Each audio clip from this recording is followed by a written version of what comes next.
Hello guys, it's Wing again. Welcome naman sa ating YouTube channel. So ngayong araw guys, i-share ko sa inyo itong halaman na ito na kung tawagin ay badyang. Pero isang uri ito ng badyang na pwedeng kainin.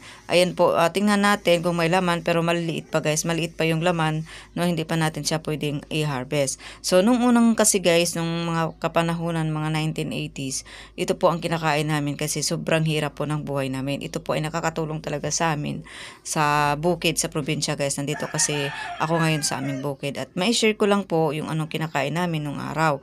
Ito po ay malaki talagang naitulong itong halaman na ito guys sa aming kahirapan. Sa dito kasi kami kumakain ay kumukuha ng pagkain namin kasi nga sobrang hirap talaga ng buhay, nakakasigaw sa langit yung hirap namin guys, no.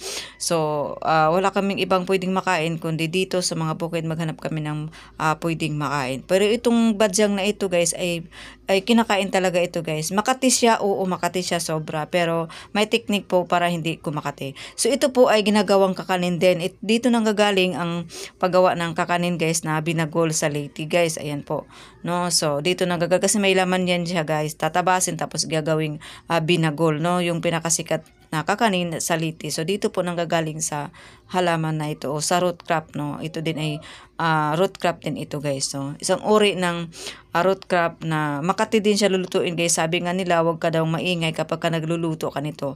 Pero ang nagluluto nito guys yung aking papa at mama kasi nga gamay na nila yung paano lutuin ito para hindi makati guys, no. Badyang po or Thailand or anong tawag dito,